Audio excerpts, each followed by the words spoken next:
अरे का रे तू इतना दौड़ के का आवता रे?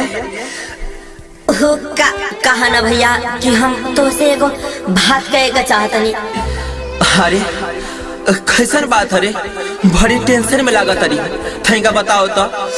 अरे भैया तू जाना लड़किया से प्यार करत रहलो। बस होकरा बाहरे में तू एक शब्द ही मत भूलिए। हूँ हमारा के धोखा दे ले भैया और खुद शादी कर दिया, ऐसे हम ओकरा से प्यार ना करिले। अरे भैया बात तो पूरा सुना।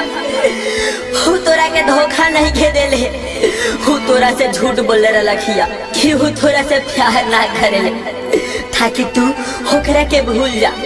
अरे हूँ तोरा से बहुत प्यार करत लगी, ऐसे होकर भाई बाबू होकर कहीं और शादी करत ले। ऐसे ना भैया जहर खा ले पिया भैया। तू का कहता रे? अरे हमरा के हमरा पगली के पास ले चल, एक बार ओके देखे जाता नहीं रे। बाबू हे बाबू तू काहे सुतल बारू? अरे तू हमरा के छोड़ के ऐसे काहे जाता रू? अरे एको बार तो ना सोच लो कि हम तोरा मिला कैसे जी। अरे बोलना पगली, एक बार तो आँख खोल। अरे बोलना एक बार तो मुँह खोला, देखा थोड़ा से हम मिले आयल वाली। बोलना बाबू।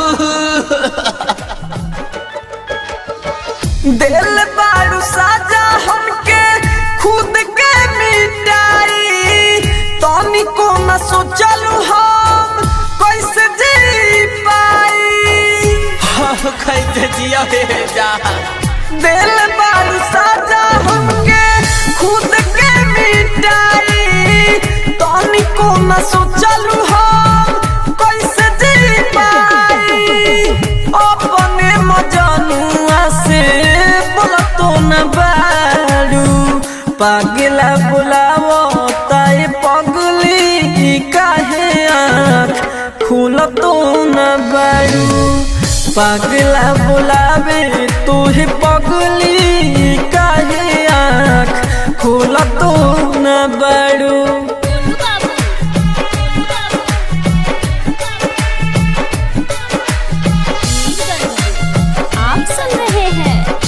एंटरटेनमेंट की धमाकेदार प्रस्तुति।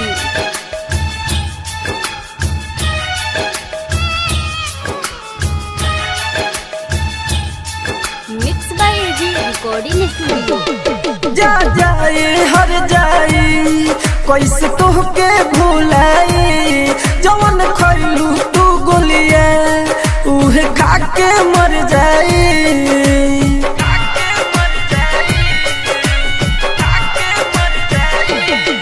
जा जाए हर जाए कैसे तोहके भुलाई, जवन खैलू तू गोलिया उहे खा के मर जाई। बोलो कुछ बोलिया हो कहे मुँह न खोल तारू, पागला बोलावो ताए पगली काहे आँख खोल तो न बारू। पागला बुलावे तुहे पगली काहे आँख खोल तो न बारू।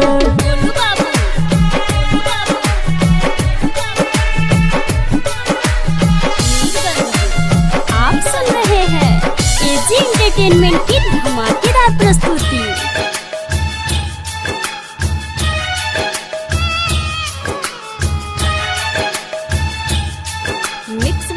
Recording studio. राइटर रविंदर के कहा गइलो तू छोरी, राजा राजधानी से सारा रिश्ता के तोरी।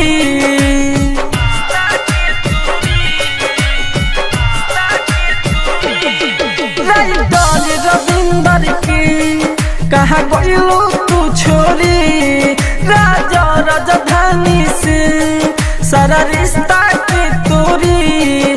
कौन नींद सुतलू हो जे डोल तो न बारू, पागला बुलावो ताए पगली तो न बारू पागला बुलावे तोहे पगले काहे आँख खोल तो